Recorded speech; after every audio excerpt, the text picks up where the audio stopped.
नमस्कार दोस्तों, स्वागत है आपका स्टडी फॉर यूपीएससी सीएससी में। देखिए आज है 5th मई, तो चलिए शुरू करते हैं आज का द हिंदू न्यूज़ एनालिसिस।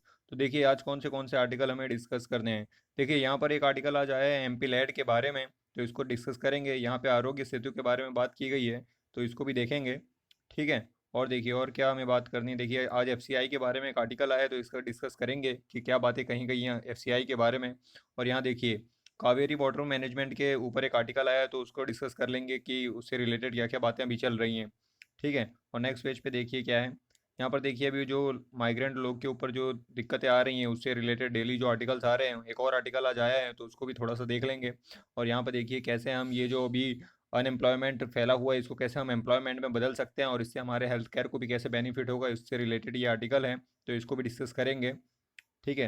और ये वाला आर्टिकल इंपॉर्टेंट नहीं है। देखिए अभी जो हमारे बॉलीवुड के एक बहुत ही फेमस जाने माने एक्टर ऋषि कपूर साहब जी का देहांत हो गया है, तो उनके बारे में ये आर्टिकल है। तो अगर आपको इंटरेस्ट है तो पढ़ लेना, वैसे एग्जाम पॉइंट ऑफ व्यू से इतना इंपॉर्टेंट है नहीं। ठीक है। और यहाँ देखिए ये कार्टून क्या दिखाने की कोशिश कर रहा है कि दो तरीके की पिक्चर, एक तरफ जहाँ हमारे देश में अभी देखिए जो हेल्थ केयर वर्कर्स को सम्मान देने के लिए भी फ्लाई पास्ट किया गया है सेना के द्वारा, और दूसरी तरफ देखिए ये जो माइग्रेंट लेबरर हैं वो कैसे पैदल ही पैदल अपने घरों की तरफ जा रहे हैं, वो एक कार्टून दिखा रहा है। तो ये तो हम देख ही रहे हैं कि कैसी बुरी हालत चल रही है विदेश में। और यहाँ पे देखिए डाटा पॉइंट दिया गया है। ठीक है। तो डाटा पॉइंट को भी देखेंगे। चलिए पहले डाटा पॉइंट देख लेते हैं कि डाटा पॉइंट में क्या बातें बताई गई है। तो देखिए यहाँ पर बताया गया है कि जो फर्स्ट मूवर है उसको एडवांटेज है, यानी जिसने पहले आगे बढ़ के स्टेप्स लिए हैं इस कोविड-19 के अगेंस्ट हैं, वो भी एडवांटेज में चल रहा है, यानी जिसने पहले ज़्यादा टेस्टिंग की है। ठीक है। वहाँ पे अभी केसेस कम मिल रहे हैं। तो देखिए अभी यहाँ पे बात बताई गई कि कैसे जो अभी महाराष्ट्र, तमिलनाडु, इन सब स्टेट्स में केसेस काफ़ी ज़्यादा है। क्यों? क्योंकि यहाँ पर स्टार्टिंग में टेस्टिंग उतनी ज़्यादा नहीं थी। ये बात अलग है कि अभी यहाँ पर टेस्टिंग काफ़ी बढ़ गई है, लेकिन स्टार्टिंग में इनके यहाँ टेस्टिंग काफ़ी कम थी। ठीक है। इसलिए अभी यहाँ पर काफ़ी केस देखे जा रहे हैं। ठीक है। और देखिए बंगाल और बिहार वगैरह की बात बताई गई, यहाँ पे तो टेस्टिंग तो काफ़ी कम है ही, और केसेस भी इतने निकल के आ नहीं रहे हैं क्योंकि यहाँ पे उतनी टेस्टिंग ही है नहीं, ट्रांसपेरेंसी काफ़ी कम है। ठीक है। तो वेस्ट बंगाल का तो हमने कल भी आर्टिकल देखा था कि कैसे वहाँ पे डाटा छुपाया जा रहा है। ठीक है। और देखिए इम्पैक्ट ऑन द कर्व की बात की गई है, तो देखिए अभी महाराष्ट्र का कर्व आप देखिए कैसे बढ़ते ही चला जा रहा है। और ये देखिए केरला का कर्व जो स्टार्टिंग में काफ़ी बढ़ रहा था, फिर उसने एक डाउन आया, लेकिन अभी वापस से केरल में थोड़े बहुत केसेस देखने को मिल रहे हैं। ठीक है। तो ये चीज़ें हमें अभी कोविड-19 से रिलेटेड फैक्ट्स देखने को मिल रहे हैं कि क्या चल रहा है। तो चलिए आर्टिकल डिस्कस करना शुरू करते हैं। देखिए पहले एमपी लैड्स देख लेते हैं। अभी जैसे कि सरकार ने एक आदेश पास किया है, जिसके तहत अभी एमपी लैड को 2 साल के लिए सस्पेंड कर दिया गया है। ठीक है। एमपी लैड क्या है? Member of parliament local area development scheme है ये। इसके तहत जो एमपीज होते हैं उनको हर साल 5 करोड़ रुपए दिए जाते हैं। क्यों दिए जाते हैं? ताकि वो अपनी कॉन्स्टिट्यूएंसी में जाके डेवलपमेंट का काम करा सकें। ठीक है। इस चीज़ों के लिए इनको 5 करोड़ रुपए हर साल दिए जाते हैं। और ऐसा है नहीं कि आपको पूरे के पूरे इस्तेमाल ही करना है या पूरे आपके अकाउंट में चले जाएंगे। आपको ऑर्डर दे देना है कि ये काम होना चाहिए, फिर उसके रिलेटेड जो भी पेमेंट है वो कर दिया जाएगा। ठीक है। तो इससे आपके अकाउंट में पैसे नहीं ट्रांसफ़र किए जाते हैं। ठीक है। तो अभी इशू यह है, इसमें दो तीन पॉइंट सामने निकल के आ रहे हैं कि जो लेजिस्लेचर है वो एग्जीक्यूटिव की भूमिका निभा रहा है, तो ये जो सेपरेशन ऑफ पावर है उसके कॉन्सेप्ट को ब्रीच कर रहा है, तो उसके बारे में ये आर्टिकल बता रहा है। ठीक है। अभी देखिए यहाँ पे जैसा बताया गया है कि 2 साल के लिए देखिए सस्पेंड कर दिया गया है इसको, तक क्योंकि अभी कोविड-19 से जो चैलेंजेस देश फेस कर रहे हैं, क्योंकि पैसे तो की कमी होती चली जा रही है, स्टेट्स को देने पड़ रहे हैं, क्योंकि स्टेट्स के पास भी रेवेन्यू आ नहीं रहे हैं, क्योंकि सारी इकोनॉमिक एक्टिविटीज़ बंद हो चुकी है। ठीक है। तो हम अगर इतने इतने पैसे अगर हम हर एक एमपी को दे देंगे तो थोड़ा सा और बर्डन हमारे ऊपर बढ़ जाएगा, इसलिए सेंट्रल गवर्नमेंट ने इसको अभी बैन करने का फैसला लिया था। ठीक है। इसके तहत क्या होता है? देखिए डिस्ट्रिक्ट कलेक्टर को 5 करोड़ दिए जाते हैं। ठीक है। वो कॉन्स्टिट्यूएंसी के डेवलपमेंट के लिए वो लोग काम करते हैं। और आगे देखिए और क्या बात बताई गई है।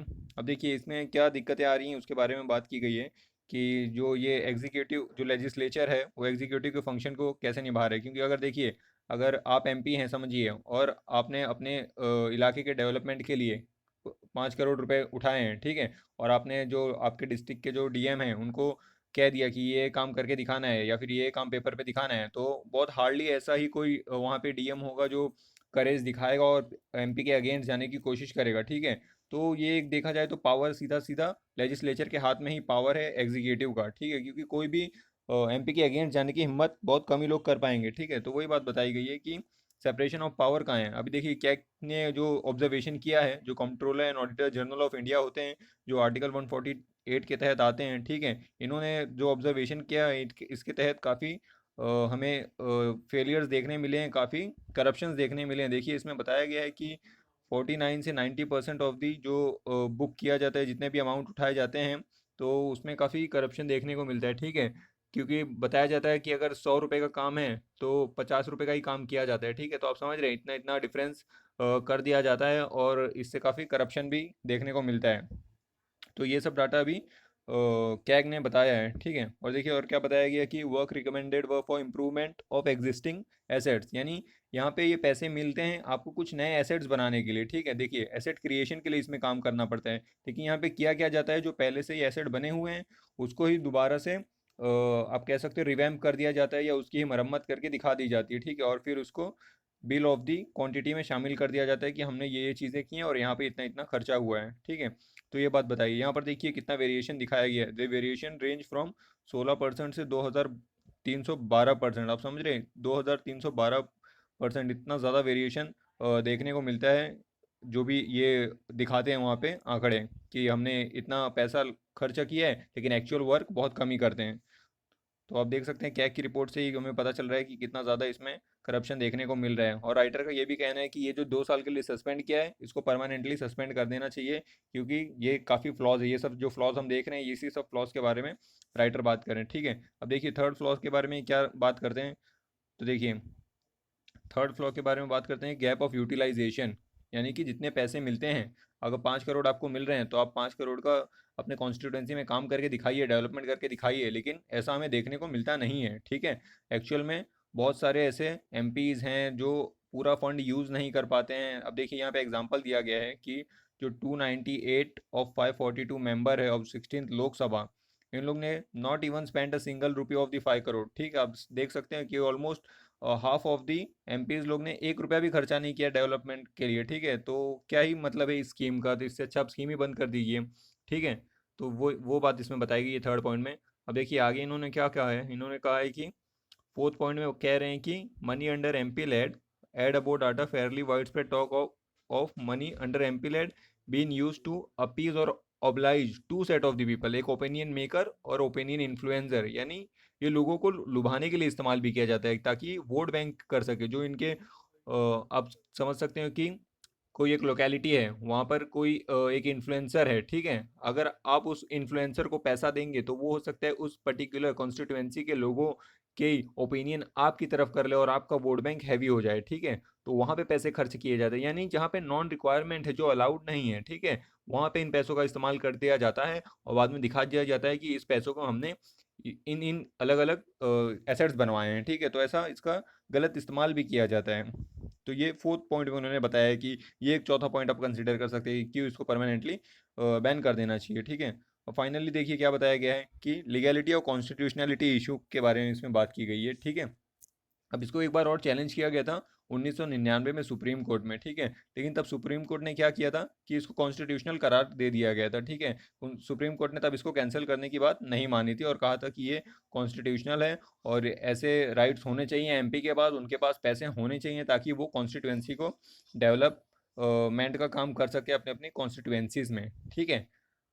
और आगे देखते हैं और क्या बात बताई गई है। लेकिन इतनी सारी इरेगुलरिटीज़ हमें देखने को मिल रही है, इतनी सारी इन्फॉर्मिटीज़ देखने को मिल रही है, ये ऑडिट रिपोर्ट जो कैग साहब ने पेश की है, उतने सारे आंकड़े अभी हम देख रहे हैं, तो ये एक गलत पिक्चर शो कर रही है। और राइटर का कहना है कि ये जो फैसला था सुप्रीम कोर्ट का, ऑल्दो ये उनकी रिस्पेक्ट करते हैं, लेकिन इसको रीथिंक करने की ज़रूरत है, क्योंकि जो एक्चुअल मोटो है इस स्कीम का वो फुलफिल हो नहीं पा रहा है, ठीक है। अब देखिए केस ऑफ मिसयूज़ की बात की गई है, तो हमने देख ही लिया है कि कैसे कितना मिसयूज़ हो रहा है, ठीक है।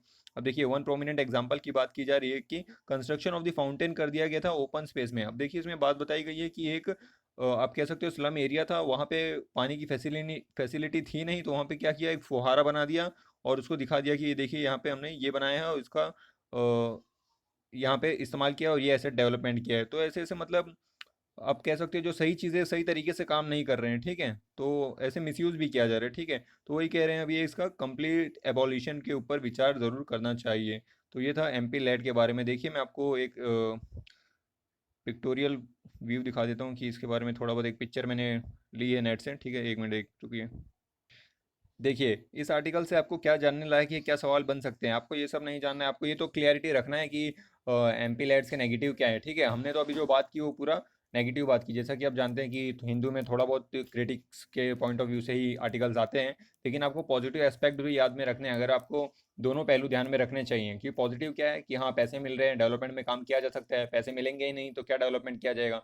ऐसा नहीं है सारे एमपी खराब होते हैं, बहुत सारे एमपी अच्छे भी होते हैं, ठीक है। जैसा कि हमने देखा है कि 298 लोगों ने सिर्फ पैसे इस्तेमाल नहीं किए थे, लेकिन बाकी लोगों ने तो पैसे इस्तेमाल किए थे, ठीक है। तो पॉजिटिव पहलू भी हमें देखना है, ठीक है। अब बात कर लेते हैं, देखिए सवाल आपसे इसके फैक्ट्स के ऊपर पूछा जा सकते हैं। देखिए कितने पैसे दिए जाते हैं, 5 करोड़ रुपए दिए जाते हैं, ठीक है। किस लिए दिए जाते हैं, कॉन्स्टिट्यूएंसी के डेवलपमेंट के लिए दिए जाते हैं। अब देखिए पार्लियामेंट की बात करें तो पार्लियामेंट में क्या है, लोकसभा है, राज्यसभा है, ठीक है। तो ये पैसे लोकसभा के मेंबर को भी मिलेंगे और राज्यसभा के मेंबर को भी मिलेंगे, लेकिन लोकसभा का जो मेंबर होगा वो क्या करेगा, सिर्फ अपनी ही कॉन्स्टिट्यूएंसी में पैसे खर्च कर सकता है। और राज्यसभा का मेंबर क्या कर सकता है, वो अपने स्टेट के, जिस स्टेट से इलेक्ट होकर आ रहा है उस स्टेट की किसी भी कॉन्स्टिट्यूएंसी को चूज करके अपना जो है डेवलपमेंट के लिए खर्चा कर सकता है। और ये नॉमिनेटेड मेंबर को भी दिया जाता है, ठीक है। नॉमिनेटेड मेंबर के ऊपर क्या इसके रेगुलेशंस हैं, नॉमिनेटेड मेंबर चाहे तो कोई भी कॉन्स्टिट्यूएंसी अपने हिसाब से चूज करे और उसको डेवलपमेंट के लिए खर्चा कर सकता है, ठीक है। और देखिए ये स्कीम कब से शुरू हुई है, 1993 से इस स्कीम को शुरू कर दिया गया है। ये एमपी लैड जैसे सेंटर के लिए होता है वैसे स्टेट के लिए एमएलए लैड भी होता है, ठीक है। एमएलए लैड यानी जो लेजिस्लेटिव असेंबली के मेंबर्स होते हैं उनको भी पैसे दिए जाते हैं, और एक हर एक स्टेट में अलग अलग है, किसी स्टेट में 2 करोड़ है, किसी स्टेट में 5 करोड़ है, ठीक है। तो आप याद रख सकते हो उसकी मिनिस्ट्री, आप याद रखिए कि ministry of statistics and programme implementation के तहत ये आता है, यानी मॉस्पी मिनिस्ट्री के तहत ये आता है, ठीक है। चलिए अब आगे देखते हैं आर्टिकल्स को।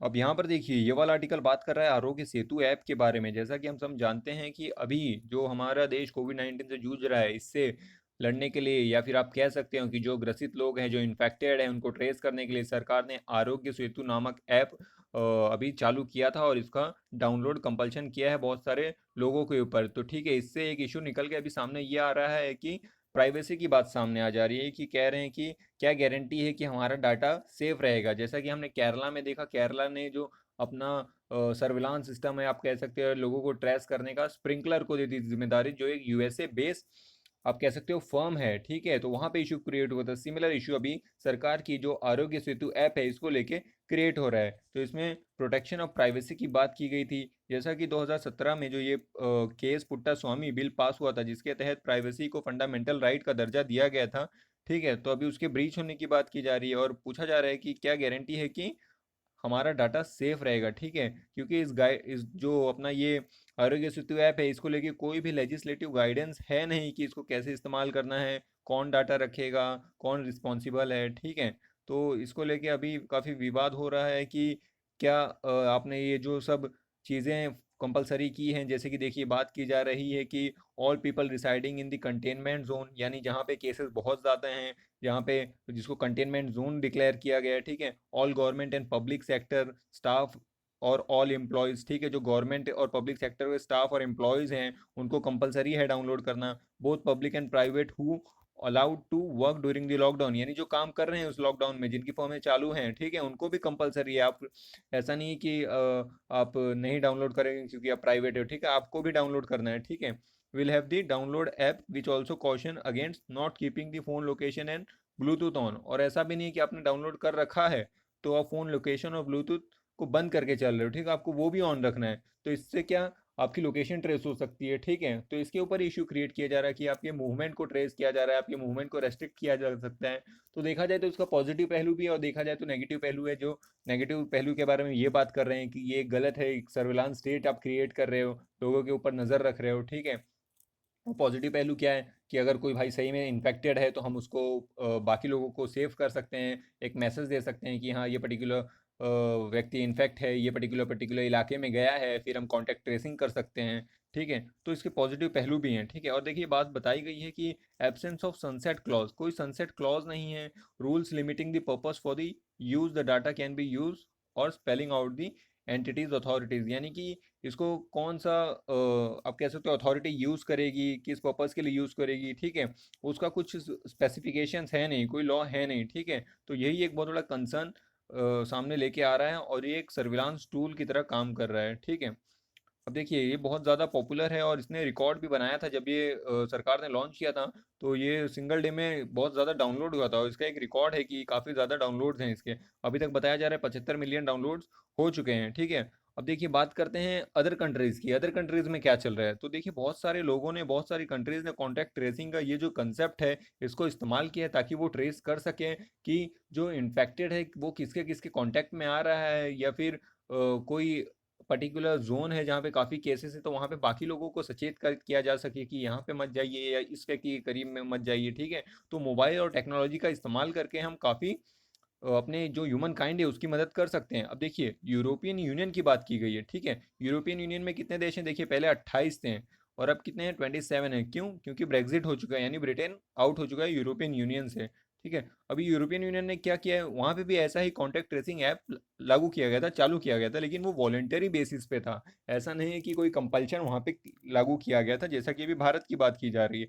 अब देखिए इसराइल में बात की गई है, तो इसराइल का जो सुप्रीम कोर्ट है उसने स्ट्रक डाउन कर दिया है जो इमरजेंसी पावर दी गई थी, जो वहाँ की इस कंट्री की इंटेलिजेंस एजेंसी है, ठीक है। पहले वहाँ पे क्या था कि जो इंटेलिजेंस फोर्सेस हैं उनको पूरी परमिशन थी कि आप सर्वेलांस करिए और देखिए क्या चीज़ें हैं, क्या आपको इन्फॉर्मेशन चाहिए आप ले सकते हैं, लेकिन बाद में ये पावर स्ट्रक डाउन कर दी गई, ठीक है। तो ये एग्जांपल इसराइल से हमें देखने मिल रहा है। ऑस्ट्रेलिया की बात करें तो ऑस्ट्रेलिया में भी इसके खिलाफ नाराज़गी देखने को मिल रही है और प्राइवेसी कंसर्न रेज किए जा रहे हैं, ठीक है।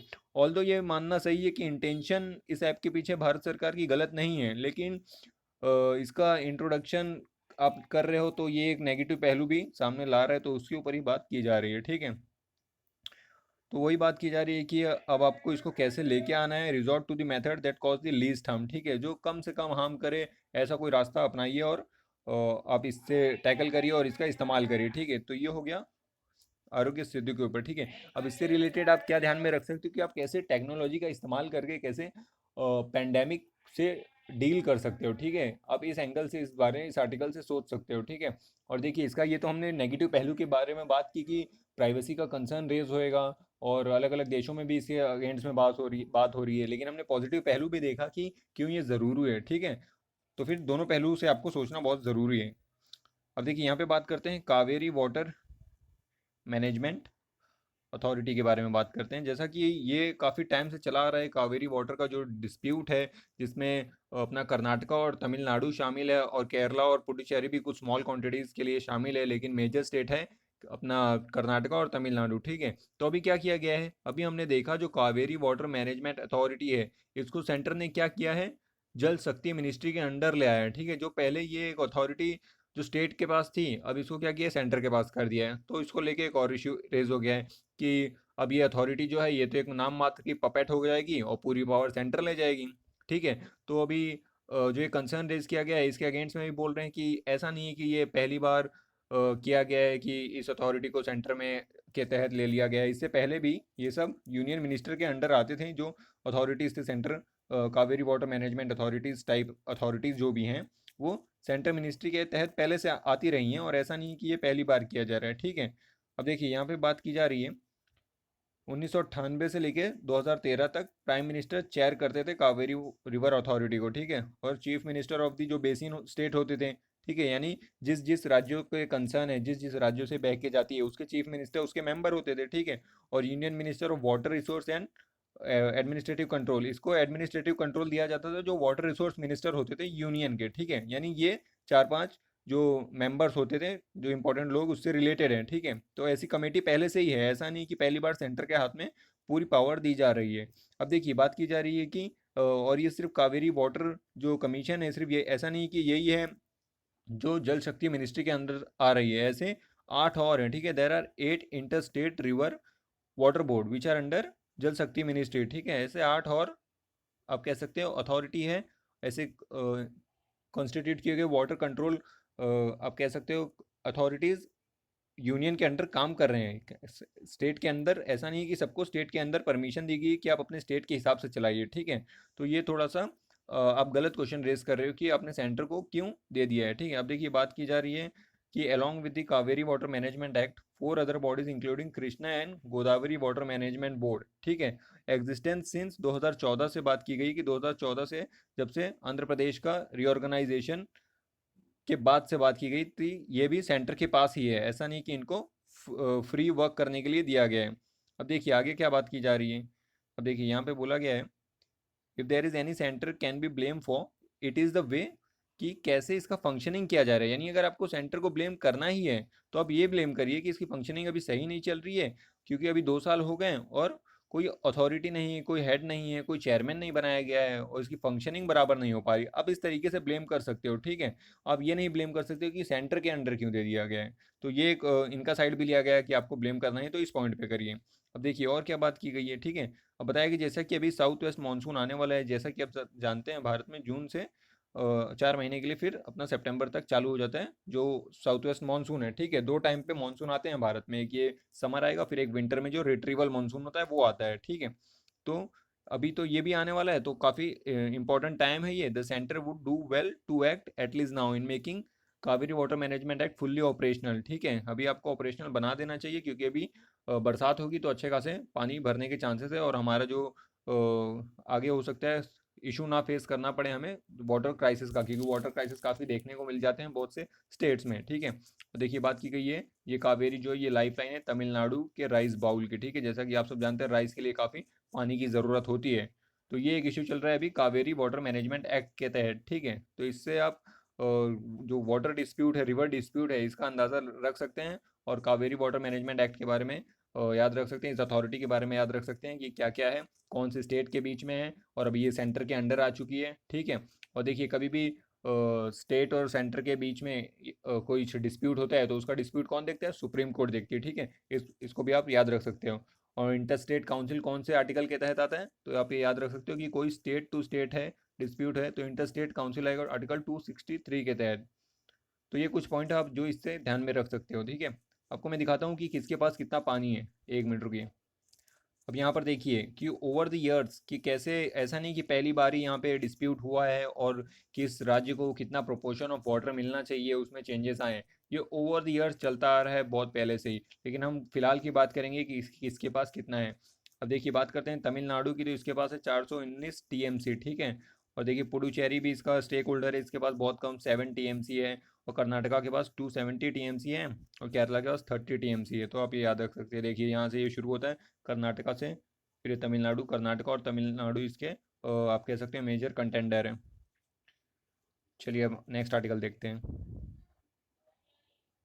देखिए ये वाला आर्टिकल आया है एफसीआई से। एफसीआई क्या है, फूड कॉरपोरेशन ऑफ इंडिया। इसका काम क्या है, फूड प्रोक्योर करना, किससे, फार्मर से। ये फार्मर से फूड प्रोक्योर करेगी, स्टोर करेगी, फिर डिस्ट्रीब्यूट करेगी ऑल ओवर इंडिया, हर एक स्टेट को, ताकि पीडीएस के थ्रू लोगों को पहुंच सके, और जो हमारी राशन की दुकानें हैं, पीडीएस की दुकानें, वहां तक ग्रेन्स अवेलेबल हो सके, ताकि जो अपना पीडीएस के थ्रू है, जो नेशनल फूड सिक्योरिटी एक्ट के तहत है, वो भी मिल पाए, और जो सेल करने के लिए हैं वो भी मिल पाए लोगों को, ठीक है। तो अभी उसके बारे में क्या आर्टिकल आया है कि जैसा कि अभी हम देख रहे हैं कि काफ़ी क्राइसिस चल रहा है, इकोनॉमिक क्राइसिस देखने को मिल रहा है, तो जो एकदम डाउन ट्रोडन सोसाइटी है, जो एकदम लो लेवल पे लोग काम कर रहे हैं, जिनकी इनकम खत्म होते आई, तो उनको अभी देखिए हंगर क्राइसिस, स्टारवेशन क्राइसिस का सामना करना पड़ रहा है। तो उसमें एफसीआई का क्या रोल है उसके बारे में बात की गई है। जैसा कि हमने देखा अभी एफसीआई ने कुछ टाइम पहले ही कहा था कि काफ़ी सारा फूड अवेलेबल है, फूड शॉर्टेज की कोई दिक्कत है नहीं। तो इसमें बताया गया है कि एफसीआई को कैसे आप अभी देख सकते हैं, कैसे इसका आप इमेज चेंज कर सकते हैं, क्योंकि एफसीआई को पहले काफ़ी गलत नज़र से देखा जाता था, क्योंकि यहाँ पे काफ़ी करप्शन था, क्योंकि कहा जाता था काफ़ी जो अनाज है वो ख़राब हो गया है, जबकि उसको सही तरीके से पब्लिक में लाया नहीं जाता था, डिस्ट्रीब्यूट नहीं किया जाता था, ठीक है।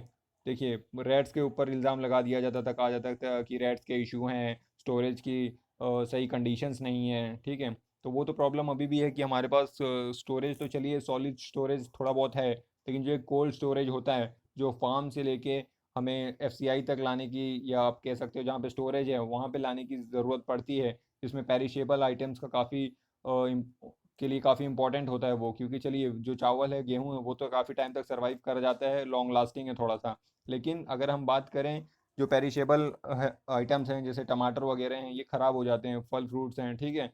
तो उनके लिए कोल्ड स्टोरेज की फैसिलिटीज़ डेवलप करने का एक बहुत बड़ा कंसर्न है, जो कि भारत में जिसका एक आप कह सकते हो काफ़ी दिक्कत का सामना करना पड़ता है, ठीक है।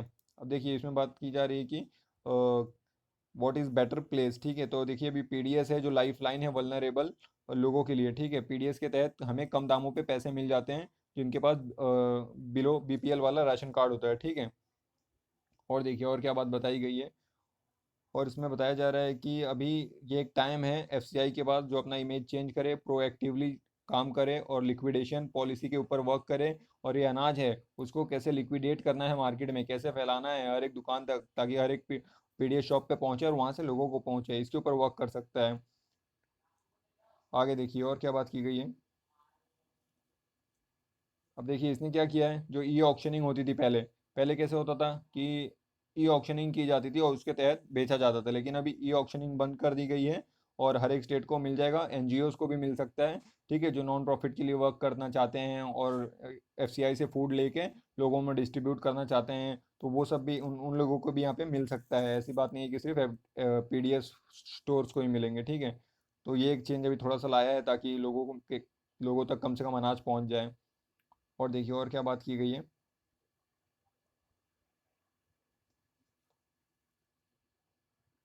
यहाँ पर जो है पंचायत और स्टेट की बात की गई है कि आपको इनके तक सामान पहुँचाना चाहिए, क्योंकि उसके आगे फिर ये, क्योंकि आप समझिए कोई एक विलेज है और आप सेंटर लेवल पे हो, तो सेंटर लेवल पे रहकर आप विलेज लेवल तक की पूरी जानकारी नहीं रख सकते हो, लेकिन अगर आप जो विलेज लेवल पे जो पंचायत हैं, जो आप कह सकते हो लोकल बॉडीज़ हैं, उनको अगर आप डिस्ट्रीब्यूट कर दोगे तो उनको ज़्यादा जानकारी है ग्राउंड लेवल पे कि किसको क्या कितना सामान डिस्ट्रीब्यूट करना है, ठीक है। तो उनका भी रोल काफ़ी इन्वॉल्वमेंट होगा इस आप कह सकते हो एडमिनिस्ट्रेशन में, ठीक है। तो आप एक 3 टायर सिस्टम अच्छा जनरेट कर सकते हो, एक फेडरलिज्म का एग्जांपल सेट कर सकते हो, ठीक है।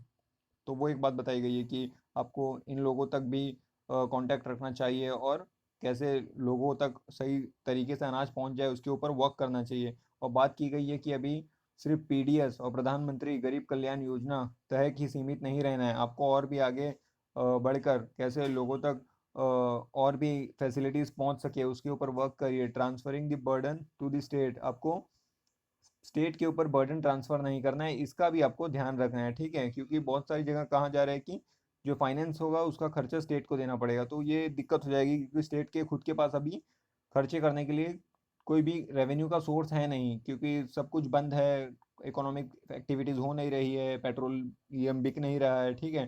तो स्टेट के पास भी कहाँ से रेवेन्यू आएगा। तो सेंटर को उसका भी ख्याल रखना चाहिए और स्टेट के ऊपर ही सारी जिम्मेदारी नहीं लगा देनी चाहिए।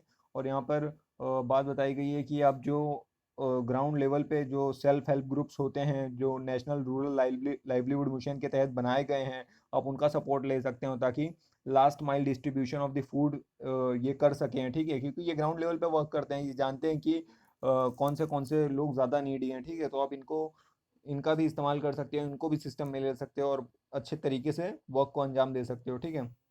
अब देखिए पहले क्या होता था, फोर्थ की बात की गई है कि एफसीआई में पहले पॉलिसी होती थी कि फर्स्ट इन फर्स्ट आउट, यानी पहले जो माल अंदर आया है वही माल पहले बाहर जाएगा, ठीक है। उसके बाद ही जो माल आया है उसको भेजा जाएगा, तो ये इसका इस्तेमाल किया जाता था। तो आपको ऐसा करने की ज़रूरत है कि जो माल आ रहा है और जिसकी रिक्वायरमेंट है जिसकी डिमांड है उसको फटफट भेज देना चाहिए, ऐसा नहीं कि फर्स्ट इन फर्स्ट आउट के ऊपर ही फोकस रख के आपको चलना है। अब बात की जा रही है कि जो फार्मर प्रोड्यूसर ऑर्गेनाइजेशन है वो काफ़ी अपना रोल निभाते हैं, इनके ऊपर काफ़ी वर्क आ जाता है। तो अभी एफसीआई को भी कुछ अपना हेल्प करना चाहिए कि जो फार्मर प्रोड्यूसर ऑर्गेनाइजेशन है उनकी मदद कर सके और फार्मर के वेलफेयर के लिए काम कर सके ताकि फार्मर्स का इसमें थोड़ा बहुत फ़ायदा हो सके, ठीक है। वो एक बात बताई गई है। और देखिए और आगे क्या कहा है, extend the food distribution of subsidise grain dumping and depress food price locally, ठीक है। यानी कि आपको लोकली एकदम लो प्राइस पे लोगों को प्रोवाइड कर देना चाहिए ताकि फूड क्राइसिस और स्टारवेशन क्राइसिस कम से कम ना देखने को मिले। अब देखिए आगे बात बताई गई है शांता कुमार रिपोर्ट की, शांता कुमार रिपोर्ट ने क्या रिकमेंड किया है, ठीक है। तो इन्होंने रिकमेंड किया है कि repurposing the organisation as an agency for innovation in food management, ठीक है। आपको ऐसी एजेंसी बन के निकलना है जो फूड मैनेजमेंट सिस्टम के लिए एक एग्जांपल सेट करे, ठीक है, उसमें इनोवेशन ला सके कि कैसे आपको फूड मैनेज करना है, कैसे फार्म से जो फूड आ रहा है उसको ढंग से स्टोर करें ताकि वेस्टेज कम से कम हो। हम देखते हैं कि बरसात में काफ़ी अनाज वेस्ट हो जाता है, ठीक है। तो आपको वैसा एक एग्जांपल सेट करना है, ठीक है। And advocated the shedding it dominant role in the procurement and distribution, ठीक है। तो इसका जो डोमिनेंट रोल है उसको भी कम करें और ताकि ऐसा ना हो कि ये कुछ गलत करे और वैसा ही चलता रहे, ठीक है। तो डोमिनेंसी भी थोड़ी सी लो लानी चाहिए, ये शांता कुमार रिपोर्ट ने रिकमेंड किया है, इसको आप ध्यान रख सकते हो, ठीक है। तो ये था इस आर्टिकल के बारे में। चलिए अभी आगे बात करते हैं ये वाले आर्टिकल के बारे में कि कैसे आप इस पेंडेमिक में जो इकोनॉमिक क्राइसिस छाया हुआ है इसमें भी थोड़ा सा एम्प्लॉयमेंट जनरेट कर सकते हैं। देखिए बात की जा रही है पीपीई इक्विपमेंट्स के बारे में। तो इसमें क्या है, पीपीई इक्विपमेंट आपने सुना होगा, वो जो डॉक्टर्स लोग पहनते हैं, ठीक है, ताकि पूरा प्रोटेक्ट हो सकें, कोई भी वायरस उनको इन्फेक्ट ना कर सके। तो इसकी काफ़ी शॉर्टेज है भारत में। और अभी हमारे पास फूड क्राइसिस है, हेल्थ क्राइसिस है, दोनों क्राइसिस है। और अगर हम इसका और भी इसको बनाएंगे तो हेल्थ क्राइसिस से हम लड़ सकेंगे, और इससे जो पैसे आएंगे उससे जो माइग्रेंट लेबरर है वो फूड क्राइसिस से लड़ सकेंगे, तो दोनों का ही काम हो जाएगा। तो ये एक बहुत ही अच्छा आइडिया है कि कैसे हम अभी इस सिचुएशन में थोड़ा सा हेल्थ सेक्टर के लिए भी काम कर सकते हैं, और थोड़ा सा जो माइग्रेंट लेबरर हैं उनको भी वर्क मिल जाए, उस एंगल में भी काम कर सकते हैं, ठीक है। तो ये इस आर्टिकल में बताया गया है कि कैसे आप एम्प्लॉयमेंट इसमें जनरेट कर सकते हो। अब देखिए ये जो माइग्रेंट लेबरर की दिक्कत है उसके बारे में यहाँ पे डिस्कस की गई है, कैसे बहुत सारे लोगों को भी सबकी सेविंग्स खत्म हो रही है, सब अपने अपने घर लौट रहे हैं और काफ़ी फाइनेंशियल क्राइसिस का सामना करना पड़ रहा है। आईएमएफ इंटरनेशनल मॉनेटरी फंड ने अभी क्या प्रोजेक्ट किया है कि भारत की ग्रोथ 1.9% रहने वाली है, ठीक है। काफ़ी कम 1.9, आप समझ रहे हैं हम कहाँ 6-7% से ग्रो करते थे, अभी हम सीधा 1.9% पे गिर गए हैं। और वर्ल्ड बैंक ने क्या कहा है, वर्ल्ड बैंक ने कहा है कि 1.5 से 2.8% तक की ग्रोथ रह सकती है। तो ग्रोथ कम से कम चलिए पॉजिटिव है, नेगेटिव नहीं जा रहा है, ठीक है। और फिजिकल स्टिमुलस की बात की गई है, तो आरबीआई से अभी थोड़ी सी आश लगाई जा रही है कि, लेकिन आरबीआई अपनी तरफ से पूरा काम कर चुका है काफ़ी, उसने अभी आप कह सकते हो रेपो रेट मेंटेन करके रखा है, काफ़ी रेट्स गिराए हैं ताकि बैंकों को कम रेट्स में पैसे मिल सके, ताकि फिर वो आगे और भी कंपनीज को लोन ट्रांसफ़र कर सकें, ठीक है। और इसमें जो सेंटर का थोड़ा सा क्रिटिसिज्म ये किया गया है कि सेंटर ने 1.7 लाख करोड़ जो प्रधानमंत्री गरीब कल्याण योजना के तहत इन्फ्यूज़ किए थे वो काफ़ी कम है, देखा जाए तो वो सिर्फ 1% ऑफ द इंडियन जीडीपी है। वहीं दूसरे देशों की बात की जाए तो जैसे जापान की बात की गई है, जापान ने 20% ऑफ द जापान की जीडीपी का खर्चा किया है, ठीक है। मलेशिया ने 16%, सिंगापुर ने 12%, और भारत ने कितना किया है, सिर्फ 1%। तो यही राय दी जा रही है कम से कम आप लोग अपना 10% खर्चा करिए, ताकि लोगों को थोड़ी सी और भी फैसिलिटीज़ मिल सके, थोड़ी हालत और सुधर सके, ठीक है। तो देखते हैं अभी सरकार और, वैसे तो सरकार के पास खुद अभी रेवेन्यू की दिक्कत आ रही है, तो कहाँ से करती है क्या करती है वो देखने वाली बात होगी, ठीक है। रिलीफ पैकेजेस की बात की जा रही है कि और भी आप लोगों को कम से कम एक ऐसा कर सकते हो कि बेसिक इनकम की फैसिलिटी प्रोवाइड कर सकते हो कि यूनिवर्सल बेसिक इनकम सबको मिल जाए, जो भी डिस्ट्रेस पीपल हैं, ठीक है, कि एक पर्टिकुलर अमाउंट ऑफ मनी उनके हाथ में अगर आ जाए तो थोड़ा बहुत सर्वाइवल हो जाए, ठीक है। और बात की जा रही है एशियन डेवलपमेंट बैंक की, वर्ल्ड बैंक की, कैसे इन्होंने अभी सपोर्ट किया है इंडिया को। एशियन डेवलपमेंट बैंक ने 1.5 बिलियन डॉलर दिया है, वर्ल्ड बैंक ने 1 बिलियन डॉलर दिया है, ठीक है। और एशियन इंफ्रास्ट्रक्चर इन्वेस्टमेंट बैंक ने भी सपोर्ट किया है। तो ऐसे ऐसे अलग अलग जो आप कह सकते हो जो बैंक्स हैं, जो वर्ल्ड लेवल पे ऑर्गेनाइजेशंस हैं जो फाइनेंशियली सपोर्ट करती हैं कंट्रीज़ को, उनका भी सपोर्ट देखने को मिल रहा है।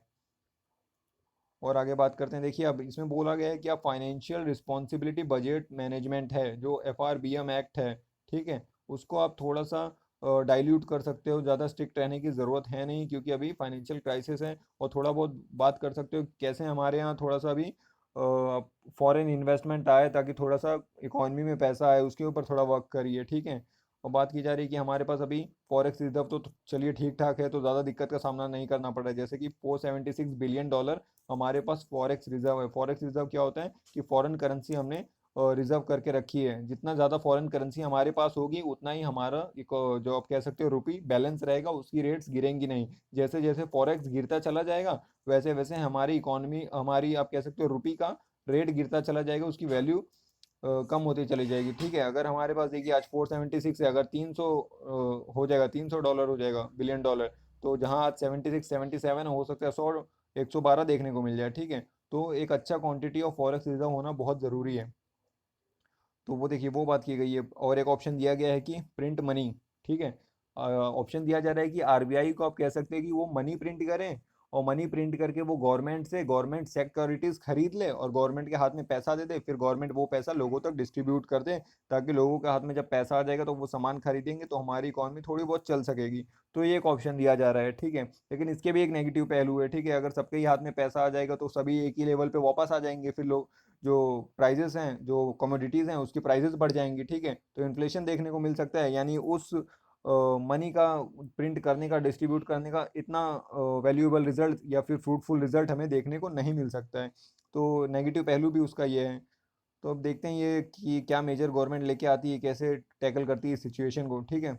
और बात की जा रही है कि एडुकेट फिजिकल स्पेस, इससे सीख लेने की ज़रूरत है। ये जो क्राइसिस हम देख रहे हैं, इससे हम सीख ले सकते हैं और फ्यूचर में ऐसी कोई कंडीशन आए उसके लिए पहले से तैयार रह सकते हैं और कुछ अपना फिजिकल स्पेस बना के रख सकते हैं कि हाँ, कोई भी ऐसी बुरी परिस्थिति आएगी तो हमारे पास चलिए इतना इतना पैसा है, सेव है, तो दिक्कत होगी नहीं। ये लेसन सीखने की बात इसमें की गई है। और ये वाला आर्टिकल तो ऋषि कपूर जी से जो हमने पहले ही डिस्कस कर लिया था। तो ये हो गया पूरा एडिटोरियल। चलिए फटाफट से डिस्कस कर लेते हैं न्यूज़ में क्या क्या चीज़ें आई हैं, ठीक है। वीडियो तो थोड़ी लंबी हो रही है, लेकिन चलिए फटाफट देखते हैं। देखिए यहाँ पे बात की जा रही है कि माइग्रेंट जो अभी लेबरर हैं जो ट्रेन से जा रहे हैं, उनके फेयर के रिलेटेड लेके इशू आ रहा है कि सेंटर कह रहा है कि बहुत सारे स्टेट्स को इसका खर्चा उठाना पड़ेगा, जबकि स्टेट्स के खुद के पास पैसे हैं नहीं, ठीक है। तो वो एक कन्फ्यूज़न अभी है। और देखिए बहुत सारे जो लोग गल्फ में फंसे हुए हैं उनके ऊपर बात की जा रही है कि उनको रिटर्न लाना है कि नहीं। तो बोला गया है not for return of the standard Indian, यानी जो फंसे हैं अभी उनको लाने के ऊपर बात की जा रही है, ठीक है। तो देखते हैं कैसे कैसे लोगों को फेस्ड मैनर में लाया जाता है। तो एक अच्छा स्टेप है क्योंकि वो भी काफ़ी परेशान चल रहे थे वहाँ पे। और चलिए आगे देखते हैं और क्या है। अब देखिए यहाँ पर देखिए जो हमने कल ही देखा था कि कैसे असम में जो पिग्स हैं उनके अंदर अफ्रीकन स्वाइन फ्लू फैल रहा है, ठीक है। तो अभी क्या देखने को मिला है कि वो जो उनकी लाशें हैं, जो आप कह सकते हैं जो जानवरों की डेड बॉडी है, उनको डिकम्पोज किया जा रहा है। तो उससे और भी एनिमल्स में फैलने का खतरा है, ठीक है। तो वो एक चीज़ देखने को मिल रही है। और स्वाइन फ्लू से एक और चीज़ रिलेट की गई है कि जहाँ पे स्वाइन फ्लू का रेट ज़्यादा था, वहीं पे कोविड-19 के केसेस ज़्यादा देखने को मिले हैं, ठीक है। तो ये देखिए ग्राफ क्या दिखा रहा है। देखिए अभी हमने जैसे देख रहे हैं कि महाराष्ट्र, गुजरात ये सब इलाकों में काफ़ी ज़्यादा केसेस हैं। और जब हमने कंपेयर किया कि यहाँ पे H1N1 का क्या सीन था, तो हमने देखा कि H1N1 भी यहाँ पे ज़्यादा था, ठीक है।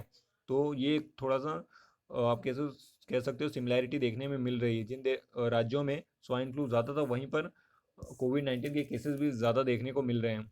तो ये एक अभी चीज़ सामने आई है। और देखिए यहाँ पर अभी एक और हमला देखने को मिला है जम्मू एंड कश्मीर में। वहाँ सीआरपीएफ के जवानों को की हत्या हो चुकी है।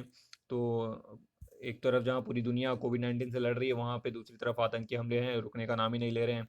तो ये भी हमें देखने को मिल रहा है। देखिए कुपवारा डिस्ट्रिक्ट में अभी हुआ है ये हमला, ठीक है।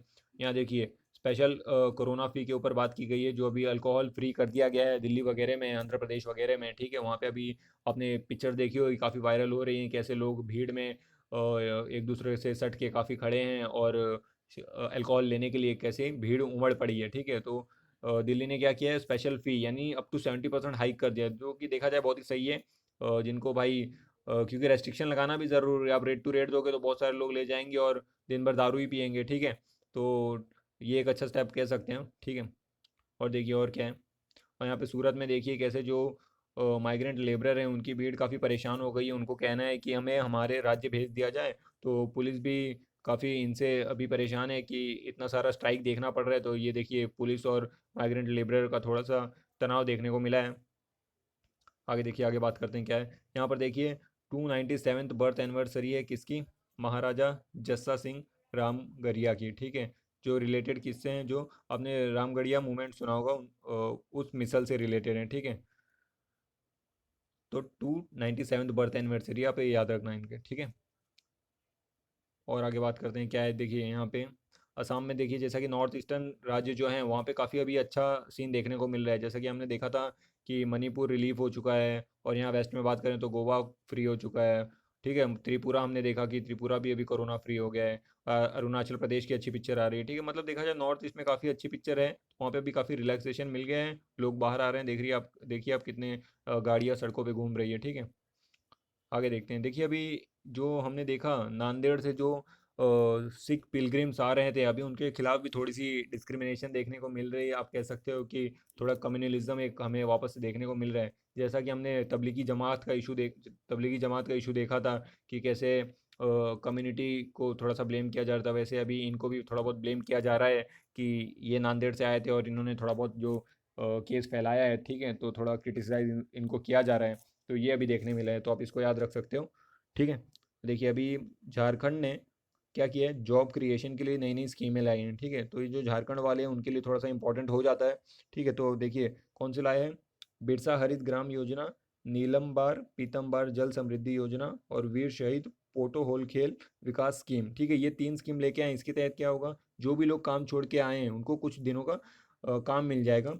इसको मनरेगा के तहत रखा जाएगा, ठीक है। तो इसमें जैसे एफॉरेस्टेशन है, फ्रूट्स वगैरह के प्लांटिंग है, ठीक है, और जो स्पोर्ट्स कॉम्प्लेक्स वगैरह बनाना है, ठीक है, ऐसे तरीके के काम मिलेंगे ताकि लोगों को कम से कम मनरेगा के तहत कुछ तो काम मिल जाए, ठीक है। मनरेगा क्या है, मनरेगा के तहत आपको 100 दिनों का एम्प्लॉयमेंट मिलता है, ठीक है। और अभी बात की जा रही थी कि इसको बढ़ा के 150 दिनों तक का भी कर दिया जाए। तो ये एक अच्छा स्टेप है अभी झारखंड की सरकार के द्वारा, ताकि लोगों को कम से कम कुछ तो इनकम होती रहे। आगे देखते हैं और क्या बात की गई। देखिए सदर्न स्टेट की बात करें तो सदर्न स्टेट में जैसा कि हम सब जानते हैं, तमिलनाडु सबसे ज़्यादा इफेक्टेड है। कितने केसेस हैं, 3,500 केसेस आ गए हैं। आंध्र प्रदेश में देखिए 1600 है, कर्नाटका में 650 हैं, केरला में 500 केसेस हो गए हैं, तेलंगाना में 1000 केसेस हैं, ठीक है। तो केसेस बढ़ते ही जा रहे हैं डे टू डे। देखते हैं कब ख़त्म होने का नाम लेते हैं ये सब। ये तो एडिटोरियल हमने देख लिया। अब देखिए ये गिलगिट बल्तिस्तान का एक इशू सामने आया है। जैसा कि मैं आपको बता दूं, अगर देखिए ये हमारा समझिए भारत है, ठीक है। ये जम्मू कश्मीर वाला जो हिस्सा है, सपोज करिए ये है। तो हमारे पास कितना हिस्सा है, ये जो एलएसी है इसके इस तरफ वाला, यानी आप कह सकते हो अंदर की तरफ ये वाला हिस्सा, यही हमारे पास है। ये वाला जो है ये दो पार्टों में विभाजित है, ये वाला हिस्सा और ये वाला हिस्सा, ठीक है। तो ये वाला हिस्सा जो गिलगिट बल्तिस्तान का हिस्सा है, यहाँ पे भी क्या करा जा रहा है, पाकिस्तान के द्वारा पोलिंग की जा रही है, ठीक है। जबकि ये डिस्प्यूटेड एरिया है। अब डिस्प्यूटेड एरिया पे ऐसे पोलिंग नहीं कर सकते, वहाँ पे गवर्नमेंट नहीं बना सकते, ठीक है। क्योंकि अभी वो डिस्प्यूट है कि आपका है कि हमारा है, ठीक है। तो अभी इंडियन सरकार ने नाराज़गी जताई है कि ये गलत स्टेप लिया जा रहा है पाकिस्तान के द्वारा, ठीक है। और देखते हैं और क्या बात बताई गई है। अब देखिए यहाँ पर देखिए राजस्थान की बात बताई गई कि राजस्थान ने भी जो अपने स्टाफ हैं, जो एम्प्लॉयज़ है गवर्नमेंट के, उनके भी जो सैलरीज है उनको डिफ़र करने की बात की गई है, ठीक है। ताकि लेट मिले थोड़ा उनको और कम मिले, ठीक है। क्योंकि सरकार है, उनके पास ही पैसे कम आ रहे हैं, ठीक है। तो थोड़ा बहुत कॉम्प्रोमाइज़ गवर्नमेंट सर एम्प्लॉयज़ को भी करना पड़ेगा, ठीक है। तो ये बात तभी राजस्थान सरकार ने भी की है। हमने देखा केरल की सरकार ने की थी, क्योंकि जो राज्य हैं उनके खुद के फंड्स ख़त्म होते जा रहे हैं। तो ये दिक्कत का सामना अभी स्टेट्स को करना पड़ रहा है। आगे देखते हैं और क्या इम्पोर्टेंट है।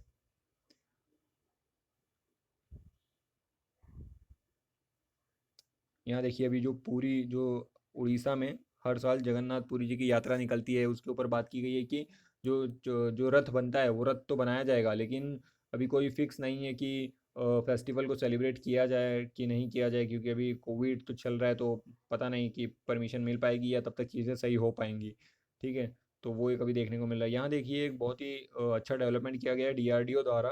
क्या बनाया है इन्होंने, यूवी ब्लास्टर। ये क्या है, जैसे कि बहुत सारे ऐसे इलेक्ट्रॉनिक इक्विपमेंट्स होते हैं या बहुत सी ऐसी चीज़ें होती हैं जिनके ऊपर आप ये जो केमिकल वाले डिसइंफेक्टेंट होते हैं उनको स्प्रे नहीं कर सकते हो, तो उसको यूवी लाइट से आप कह सकते हो स्टरलाइज कर सकते हो, डिसइंफेक्ट कर सकते हो। तो ये अभी डीआरडीओ ने बनाया है। तो इससे जो भी इलेक्ट्रॉनिक इक्विपमेंट है, कंप्यूटर है, अदर गैजेट्स है, उसको स्टरलाइज किया जाएगा विदाउट केमिकल, ठीक है।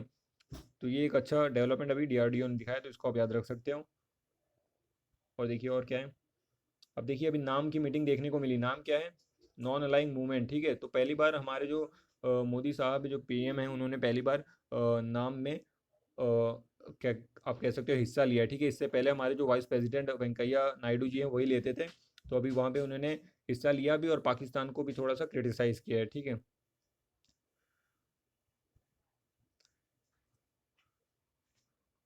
अब देखिए वर्ल्ड पेज पे बात करते हैं। वर्ल्ड पेज पे क्या है, देखिए यूरोप में काफ़ी रिलैक्सेशन देने की बात की जा रही है। हमने देखा है कि कैसे इटली वगैरह में लोगों को लॉकडाउन से रिलैक्स कर दिया गया, लोग बाहर निकल रहे हैं, ये देखिए। और अभी पूरे वर्ल्ड में तो जानते हैं कि 35 लाख लोग इन्फेक्ट हो चुके हैं। यूएसए लीड कर रहा है सबको। यूरोपियन यूनियन ने भी बात की कि $8.2 बिलियन देगा ताकि हम वैक्सीन के ऊपर काम कर सकें, क्योंकि जब तक वैक्सीन नहीं आती तब तक एक डर का माहौल बना रहेगा, ठीक है।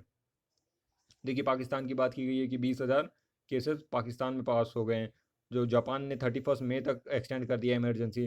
जापान तो एक यूनिक ही केस है। जैसे जापान में आप जानते हैं स्टार्टिंग में काफ़ी कम केसेस देखने को मिल रहे थे, क्योंकि वहाँ पे मास कल्चर, हाइजीन कल्चर काफ़ी पहले से ही प्रेवलेंट है, ठीक है। लेकिन उन्होंने क्या नहीं किया, उन्होंने सोशल डिस्टेंसिंग वगैरह पे और भी लॉकडाउन वगैरह पे इतना फोकस दिया नहीं, इसलिए बाद में वहाँ पे केसेस देखने को मिल गए। और अभी वहाँ पे और भी इमरजेंसी एक्सटेंड कर दी गई है 31 मई तक। अब चाइना में देखिए रेसिज्म देखने को मिल रहा है। वहाँ पे जो अफ्रीकन मूल के लोग हैं उनके अगेंस्ट में काफ़ी रेसिज्म देखने को मिल रहा है, डिस्क्रिमिनेशन हो रहा है, ठीक है। फोर्सिबली उनको क्वारंटाइन किया जा रहा है, ठीक है। तो ये एक रेसिस्ट वाली पिक्चर चाइना की देखने को मिल रही है। चाइना तो देखिए पहले से वो वहाँ पे जो एक मुस्लिम इलाका है उनके अगेंस्ट भी डिस्क्रिमिनेशन करता है, ठीक है। जो यूगर मुस्लिम है जो चाइना में रहते हैं, ठीक है, यूगर मुस्लिम, ये भी इनके भी अगेंस्ट चाइना क्रिटिसिज्म करता है, डिस्क्रिमिनेशन दिखाता है। अब देखिए ट्रम्प बात कर रहे हैं कि वैक्सीन बन बन जाएगी बहुत जल्दी, और ये अपना जो इलेक्शन कैंपेन है जो नवंबर से शुरू होने वाला है उसके ऊपर वर्क कर रहे हैं। देखिए टीवी को एक ऐसे इंटरव्यू दे रहे हैं, ठीक है। तो इनके तो अलग ही अलग कमेंट आते रहते हैं बहुत ही।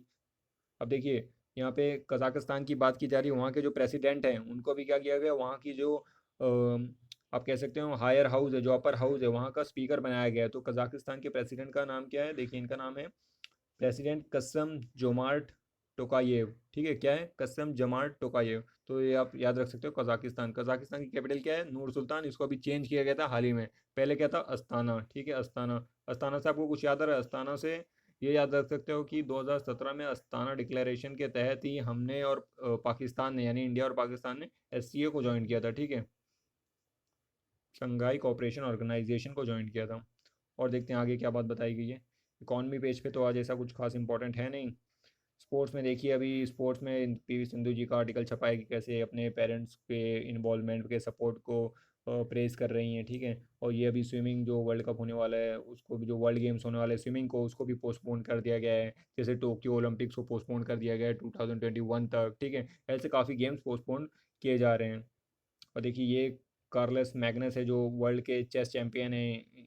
इनको आप याद रख सकते हो कि किस स्पोर्ट से संबंधित है, ऐसे सवाल बन सकते हैं, ठीक है। अब देखिए यहाँ पर बात की जा रही है मानस नेशनल पार्क की। मानस नेशनल पार्क में, जो कि कहाँ है, असम में, ठीक है। असम में और कौन सा है, काजीरंगा भी है, ठीक है। असम में और कौन सा है, नामेरी भी है, ठीक है। अब देखिए ये जो यहाँ पर अभी जम्बोज का यानी एलिफेंट्स का थोड़ा इशू देखने को मिल रहा था कि एलिफेंट और ह्यूमन कॉन्फ्लिक्ट हो रहा था, सेटलमेंट में जा रहे थे ह्यूमन के वो, और काफ़ी दिक्कत देखने को मिल रही थी। तो अभी ये आप कह सकते हो दीवार सी बना दी गई है ताकि एलिफेंट्स का वहाँ पे जाना कम हो सके, ठीक है। तो ये एक अच्छा स्टेप लिया गया है। और देखिए अभी टोबैको के ऊपर नया लॉ लाया गया है कि वहाँ पे और भी आपको पिक्चर्स दिखानी पड़ेगी कि क्या क्या हार्मफुल इफेक्ट हो सकते हैं टोबैको के। जैसा कि टोबैको में पहले से ही नियम था कि 85% तक तो हमारे यहाँ पे पिक्टोरियल इमेज दी जाती थी कि ये बहुत ही ख़राब इसके हार्मफुल इफेक्ट हैं, ठीक है। अभी इसको और भी नया कानून इसके तहत लाया गया है, ठीक है। तो इतना ही था आज के द हिंदू न्यूज़ एनालिसिस में। चलिए मिलेंगे अब कल की वीडियो में। चलिए शुक्रिया।